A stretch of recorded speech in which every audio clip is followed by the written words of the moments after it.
Aliya est née et a grandi dans un petit village perdu dans les steppes du sud de la Russie. Le village était petit, avec des maisons aux toits de tuiles et des rues sinueuses s'étirant le long de la rivière. Le minaret d'une ancienne mosquée dominait les arbres. Il ne s'agit pas seulement d'un élément architectural, mais d'un symbole du lien spirituel avec Dieu qui, depuis l'enfance d'Aliya, soutient les gens dans les moments difficiles. Elle s'était habituée au son de l'azan, qui se faisait entendre dans le silence matinal du village. Elle y voyait une harmonie spéciale et sacrée. Ses parents, Nariman et Saïda, étaient des gens simples. Son père était forgeron et sa mère s'occupait de la maison et de leurs 5 enfants. La foi n'était pas seulement une tradition, c'était le sens de la vie. Chaque jour commençait par une prière et, le soir, la famille se réunissait pour le dîner, discutant des événements de la journée et partageant des projets. Mon père disait toujours que la foi est une ancre qui soutient une personne dans la mer de la vie. Aliya a absorbé ces mots comme une bouffée d'air frais. Aliya était l'aîné des enfants et assumait la responsabilité des plus jeunes.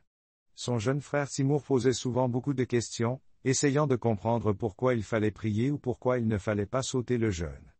Aliya lui expliquait patiemment que toutes ces choses n'étaient pas de simples rituels, mais un moyen de purifier son âme et de se rapprocher d'Allah, même lorsqu'on est enfant.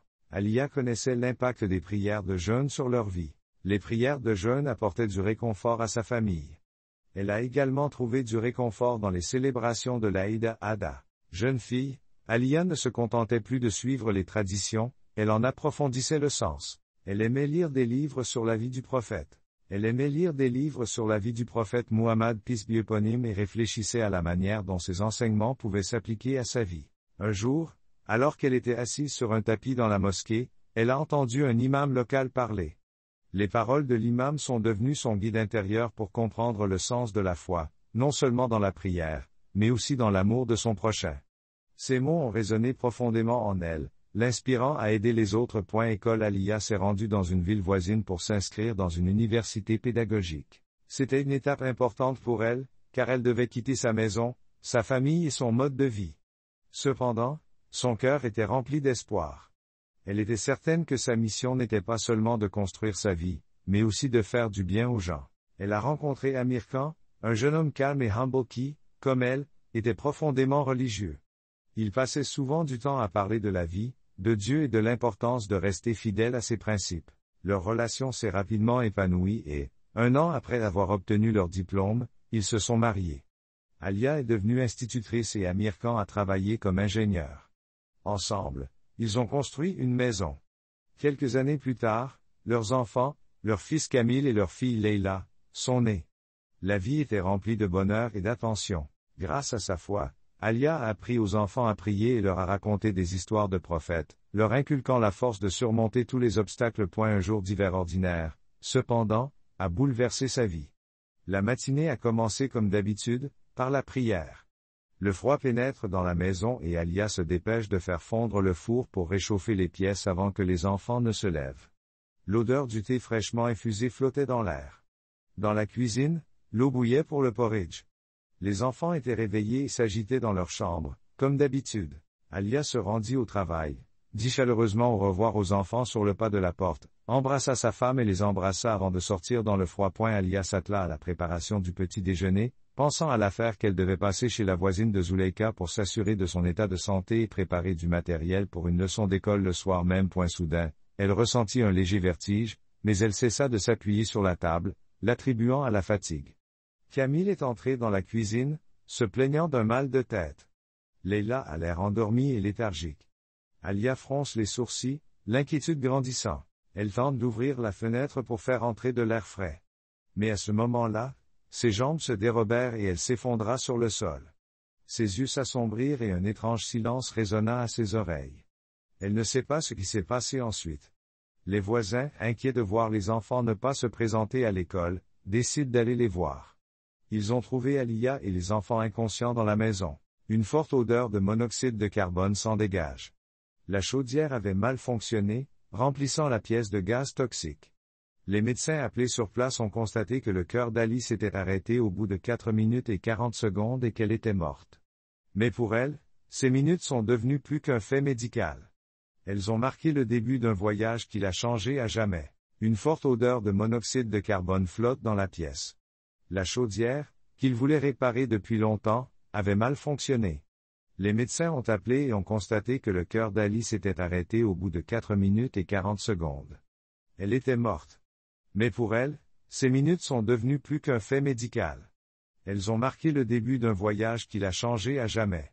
Lorsqu'Alia s'est réveillée, elle n'a pas immédiatement réalisé ce qui s'était passé. C'était comme si sa conscience avait été suspendue dans un étrange silence. Elle s'est sentie légère, ne sentant plus son corps. La douleur et l'anxiété ont disparu. C'était comme si elle était sortie d'une pièce sombre et étouffante pour entrer dans la lumière. Elle s'est vue allongée sur le sol de la cuisine, entourée de médecins qui branchaient des appareils et tentaient de faire repartir son cœur. Ses enfants étaient allongés à côté d'elle, si fragiles, si sans défense. Ali voulait crier et courir vers eux, mais elle se rendit compte qu'elle ne pouvait pas. Elle s'est dit, « Je dois regarder ce qui m'arrive ». L'espace autour d'elle a changé. Le silence qui avait semblé serein au début s'est transformé en un vide pesant.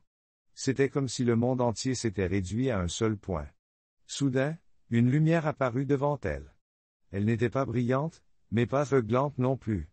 Elle était cependant inexplicablement attirante. Cette lumière ne l'éclairait pas seulement, elle l'imprégnait, la remplissait de chaleur. Dans cette lumière, Alia ressentait quelque chose de plus que cela, son essence était l'amour. L'infini et le pardon sortaient de cette lumière. Ce n'était pas un être humain, mais ce n'était pas non plus un fantôme.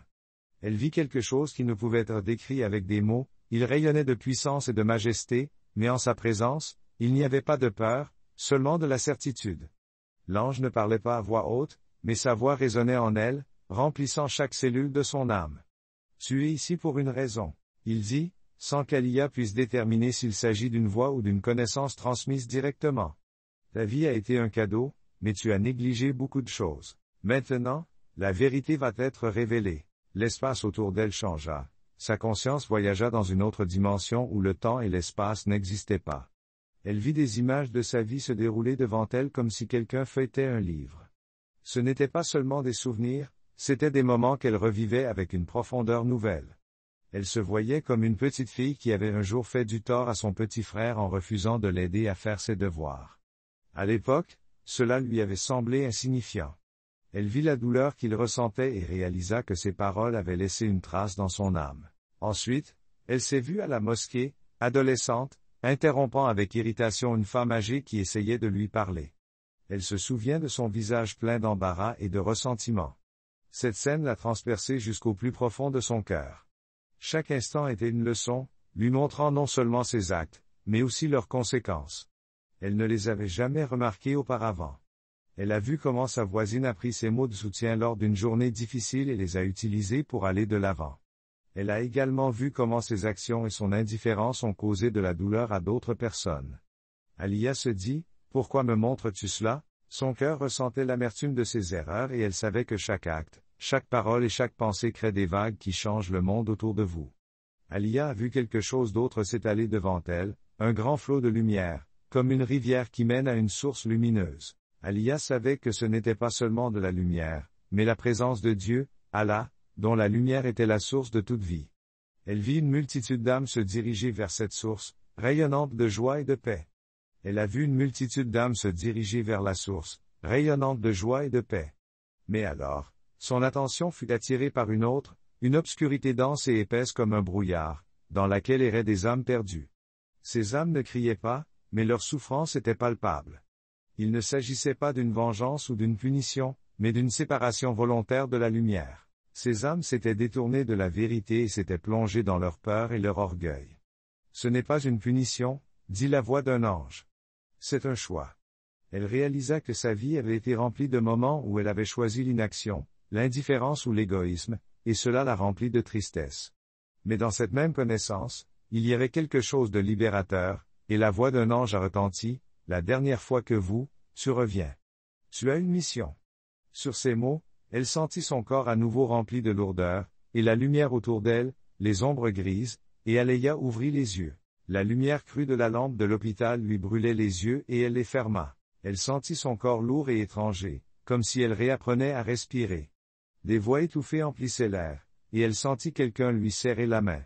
Elle tourna la tête et vit le visage d'Amir Khan. Ses yeux étaient fatigués et rouges, comme s'il n'avait pas dormi.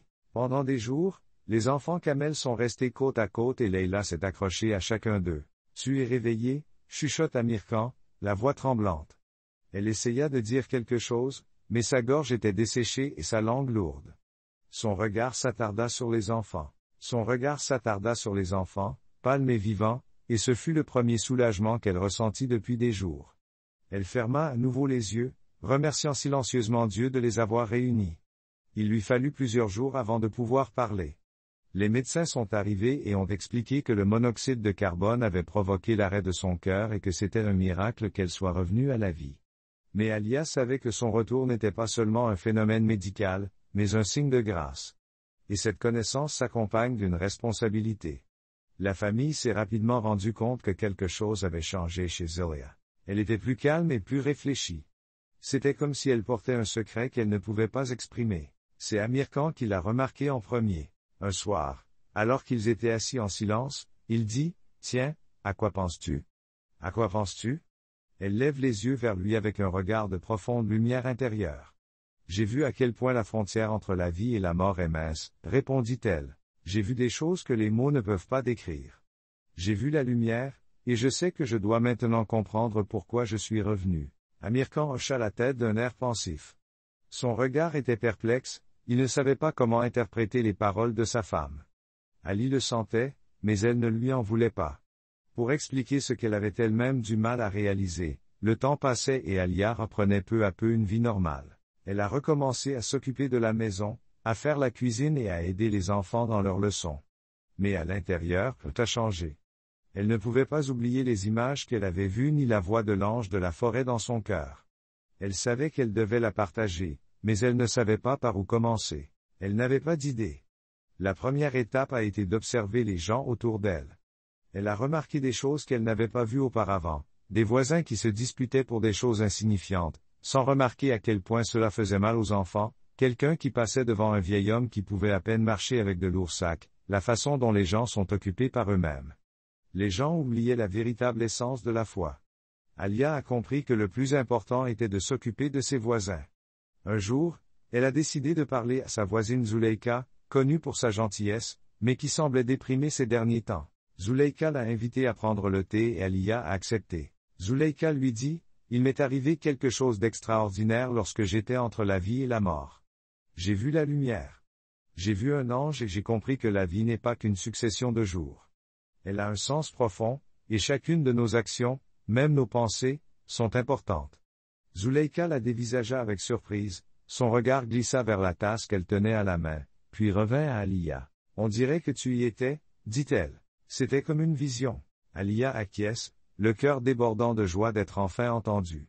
Elle ne cherchait pas à être affirmée ou louée, mais elle sentait que ses mots commençaient à résonner. C'est au cours de cette conversation qu'Alia a commencé à partager ses expériences.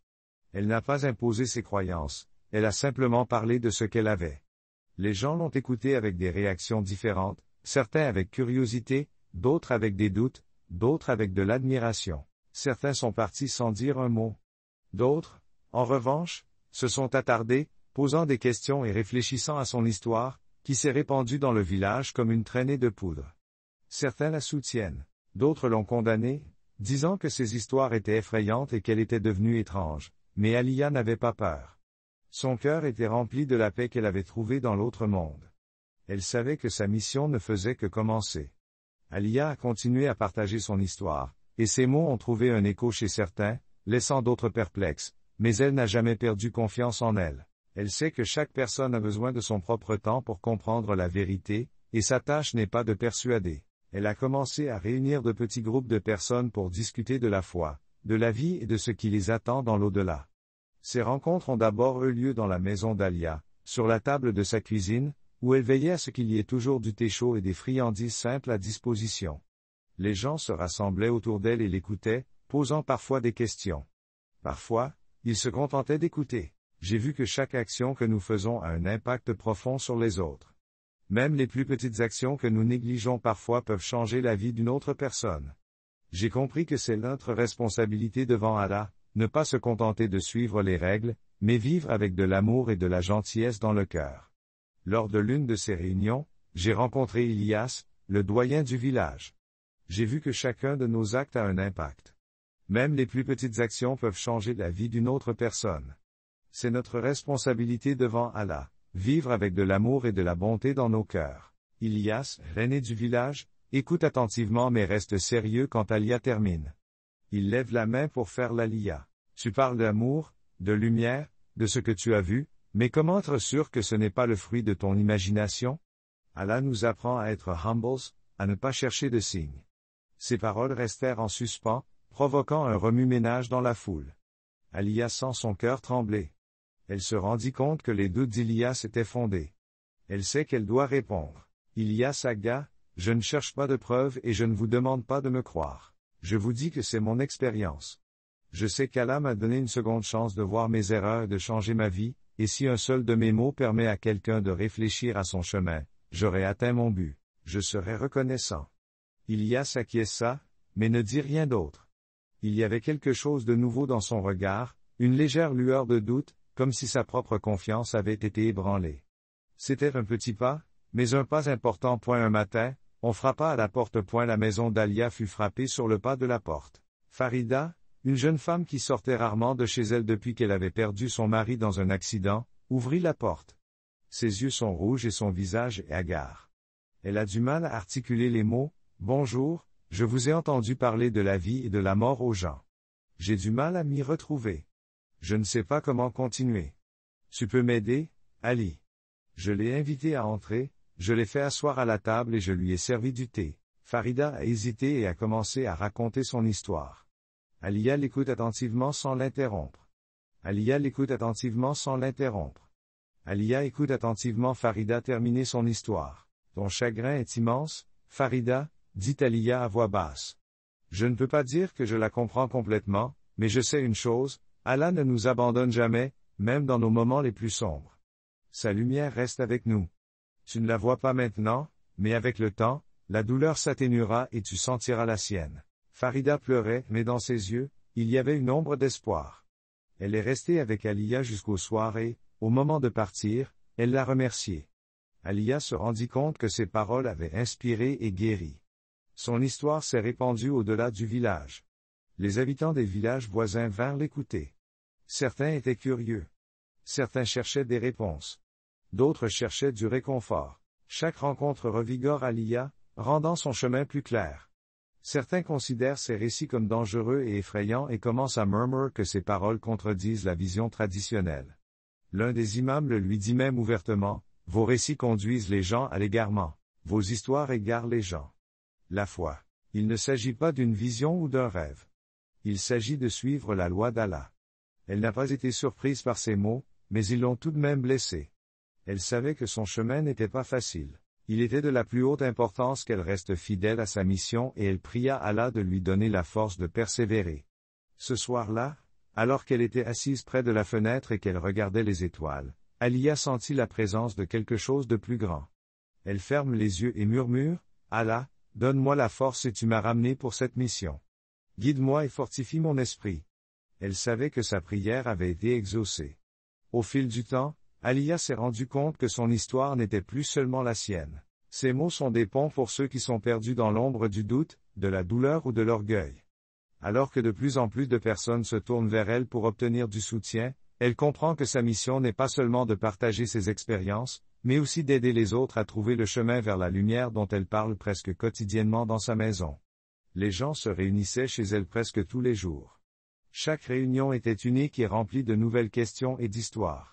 Certains venaient par simple curiosité, d'autres pour discuter et critiquer, mais beaucoup cherchaient quelque chose de plus, espérant que ces paroles révéleraient quelque chose qu'ils ne pouvaient pas comprendre. Un soir, un homme vint la voir. Un homme qu'Alia n'avait jamais vu auparavant. Il se présenta sous le nom de Rustam, le visage marqué par des rides profondes qui révélaient une vie difficile. Il s'assit à la table, refusa le thé et parla sans préambule. « J'ai entendu dire que vous aviez vu la lumière. Vous dites aux gens que la vie a un sens. Il y a un sens, mais comment puis-je y croire? Comment l'accepter si j'ai déjà perdu tout ce que j'ai vécu? J'ai vécu comme un pion, j'ai suivi toutes les lois, mais à la fin j'étais seul. Où était Allah quand je lui ai demandé de l'aide? » Ces paroles étaient pleines de douleur. Alia sent son cœur trembler lorsqu'elle réalise que de telles questions ne peuvent rester sans réponse. Elle avait vécu une vie de droit, et pourtant elle était seule. Où était Allah lorsqu'elle lui demandait de l'aide? Ses paroles étaient empreintes de douleur. Rustam commença doucement. Je ne peux pas répondre pour Allah, mais je sais que nous voyons souvent la vie comme une série de pertes et de gains, oubliant qu'Allah est toujours avec nous, même si nous ne voyons pas toujours sa présence dans la lumière. Notre vie ne se résume pas à ce que nous avons ou perdons, mais à ce que nous laissons dans le cœur des autres. Rustam est resté silencieux pendant un long moment. Silencieux, son regard restait froncé. Une ombre de réflexion l'a traversé avant qu'il ne s'en aille. Avant de partir, il dit à voix basse, « Je vais réfléchir à vos paroles. » Tu as peut-être raison. Avec le temps, les rumeurs de ces rencontres parvinrent à l'imam local, qui se méfiait d'elle. Il ne comprenait pas comment ces histoires s'inscrivaient dans le cadre des enseignements traditionnels. Un jour, l'imam l'a invité à venir parler dans sa mosquée. Alia est venue avec respect, mais en se préparant intérieurement à d'éventuels désaccords. L'imam, un personnage âgé et sévère, commence par demander à Alia si elle a vu un ange et une lumière. Vous parlez d'amour. Vous parlez d'amour. Mais cela ne peut-il pas égarer les gens? Notre salut n'est-il pas de ne pas suivre la loi d'Allah? Sa réponse a été directe et sans ambiguïté. Mon histoire n'a pas pour but de remplacer les enseignements. Il s'agit de nous rappeler ce que cela signifie. Les lois sont importantes, mais elles ne signifient rien s'il n'y a pas d'amour dans le cœur. J'ai réalisé dans la lumière que chacun d'entre nous n'est pas seulement mesuré par son apparence, mais aussi par le cœur avec lequel il agit. C'est alors que j'ai eu la certitude que notre salut ne réside pas dans le respect de la loi d'Allah. L'imam l'a écouté attentivement, sans l'interrompre. Lorsqu'elle eut terminé, il lui dit, « Alia, tes paroles sont intéressantes. Elles soulèvent beaucoup de questions et il est bon que les gens réfléchissent à leur foi. Mais n'oubliez pas que vous êtes responsable des âmes que vous dirigez. » Ces mots ont renforcé son sentiment d'utilité et souligné la gravité de sa mission. Elle savait qu'elle était observée, que ses moindres gestes étaient évalués, mais cela ne l'a pas arrêtée, cela n'a fait que renforcer sa détermination. Un jour, alors qu'elle revenait de la mosquée, elle s'est souvenue de ce fait. Elle remarque un jeune homme assis sur un banc au bord de la route. Son visage est pâle et ses yeux sont baissés. Elle le reconnut. C'était Haidar, le fils d'un de ses voisins. Autrefois, c'était un garçon joyeux. Mais depuis quelques années, il s'attire de plus en plus d'ennuis. Haidar, tu vas bien? Demanda-t-elle. Alia s'est approchée. Il leva les yeux vers elle, son visage exprimant l'épuisement et le désespoir. Je ne sais plus où j'en suis, tante Alia. Je ne sais pas où je vais. Je ne sais pas où aller, tout ce que je fais me semble faux. Elle s'est assise à côté de lui et a commencé à lui parler comme elle parlait à Timour, son petit frère, quand on avait besoin de lui. Soutien. Elle lui a raconté ses propres expériences, comment elle avait elle-même été lésée jusqu'à ce qu'elle comprenne que la véritable force réside dans l'humilité devant Dieu et dans la gentillesse envers les gens. Lorsqu'ils se sont séparés, il a dit calmement, « Merci, tante Alia. » Cette journée lui a rappelé une fois de plus que même la plus petite étincelle peut illuminer l'âme de quelqu'un. Ces paroles commencent à se répandre au-delà de leur petit village, mais cela s'accompagne de difficultés de croissance. Certaines personnes continuent de la juger. Ils l'accusent d'apporter quelque chose d'étranger à leur foi. Alia savait qu'elle ne devait pas plaire à tout le monde. Elle prie chaque soir pour que ses paroles atteignent ceux qui en ont besoin. Elle est convaincue que tout ce qui arrive fait partie d'un plan plus vaste et que son travail consiste à aller de l'avant sans craindre les obstacles. La maison d'Alia est devenue un lieu où les gens partagent leurs histoires, posent des questions et cherchent du réconfort. Les journées d'Alia sont remplies de défis et de conversations, mais elle ne se laisse pas décourager et s'engage pleinement dans sa mission, aider ceux qui sont désorientés, ceux qui cherchent et ceux qui ont perdu espoir. Un soir, un groupe de jeunes d'un village voisin lui rendit visite. Ils avaient entendu parler d'elle et voulaient en savoir plus. Parmi eux se trouvait un jeune homme nommé Zor. Il écoutait attentivement mais ne posait pas de questions. Lorsque les autres commencèrent à partir, il resta et s'approcha d'Alia. « Tante Alia, commença-t-il, incertain, tu dis que tu as vu une lumière et un ange, mais comment savoir si c'est vrai? Je veux y croire, mais j'ai peur de me tromper. Ce n'est qu'une illusion. » Alia, je l'ai regardé avec chaleur. Sa voix était calme. Mais dans sa voix, il y avait une profonde confiance. La foi de Zahor, c'est plus qu'une preuve. Cela commence modestement, par la volonté d'ouvrir son cœur. Je ne peux pas vous prouver ce que j'ai vécu.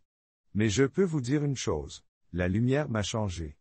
Elle m'a montré que l'amour et la gentillesse sont la vraie voie. Essayez d'ouvrir votre cœur et de commencer modestement. Vous verrez comment cela changera votre vie. Le jeune homme est resté silencieux pendant un long moment. Il fixait le sol. Puis il dit doucement, « Je vous remercie. Je vais essayer. » Avec le temps, la nouvelle de sa mission s'est répandue au-delà de leur groupe. Un jour, Alia a reçu une invitation à se produire dans la grande ville. C'était inattendu. Elle était habituée à de petites réunions chez elle ou à la mosquée, mais elle savait qu'elle devait se rendre dans un endroit où ses paroles pourraient être entendues. Le jour du discours, l'auditorium était plein. Parmi les personnes présentes, il y avait des sceptiques, des curieux, etc. Elle a ressenti une légère inquiétude, mais elle a fermé les yeux un instant et s'est tournée vers Allah pour obtenir son soutien. Lorsqu'elle a pris la parole, sa voix était ferme et calme. Elle a raconté son expérience de la lumière, la vision de l'ange et la façon dont sa vie lui a été montrée comme une chaîne d'action, chacune ayant un but. Elle a parlé de l'importance de vivre avec amour et du fait que la foi est plus qu'une règle, c'est un désir sincère de se rapprocher de Dieu en prenant soin des autres. Je ne suis pas ici pour vous convaincre ou pour changer vos croyances, a-t-elle déclaré à la fin de son intervention. Je veux que vous réfléchissiez. Chacun de nous choisit chaque jour de marcher dans la lumière ou de rester dans l'ombre. Je vous demande d'ouvrir vos cœurs à l'amour et à la bonté. C'est un chemin simple, mais il mène à la lumière que j'ai vue. Après ces paroles, il y a eu un silence, puis un membre de l'assistance a levé la main. Il s'agissait d'un homme d'âge moyen dont le visage reflétait la douleur qu'il avait endurée. Vous dites que la lumière attend tout le monde, a-t-il dit. Mais qu'en est-il de ceux qui ont déjà perdu la foi? Ali, je l'ai regardé et j'ai répondu avec un doux sourire, la lumière ne disparaît jamais. La lumière ne disparaît jamais, elle est toujours là. Il suffit de faire le premier pas, commencer par une simple prière, une bonne action, se pardonner ou pardonner aux autres. Chaque pas nous rapproche de Dieu. Lorsqu'elle rentre chez elle, elle est accueillie par Amir Khan et les enfants, les yeux brillants de fierté. Alia sait que ce n'est pas elle qui l'a fait. Tout ce qu'elle a fait, elle l'a fait. Elle avait fait ce qu'Allah avait prévu, et elle suivait la lumière qu'Amiran avait vue. Amir Khan, qui n'avait d'abord pas compris sa démarche, la soutenait maintenant. Il ne remet plus en question ce qu'elle a vu, mais prie avec elle, Camille et Leila. Elle commence à s'interroger sur sa foi et sa signification. Alia sent que sa mission n'est pas encore achevée. Elle sait que ses paroles peuvent encore atteindre ceux qui en ont besoin. Chaque soir, elle prie pour qu'Allah la guide et lui donne la force de continuer. Pendant des années, la vie du village s'est poursuivie, mais la maison d'Alia est restée un lieu où les gens venaient chercher du réconfort, des conseils et des mots gentils. Elle ne se considérait pas comme une personne spéciale ou choisie. Sur la véranda de sa maison, elle regardait le soleil couchant et sentait son cœur s'emplir de paix. Elle savait que chaque jour était une chance de rendre le monde un peu meilleur, et cela lui suffisait.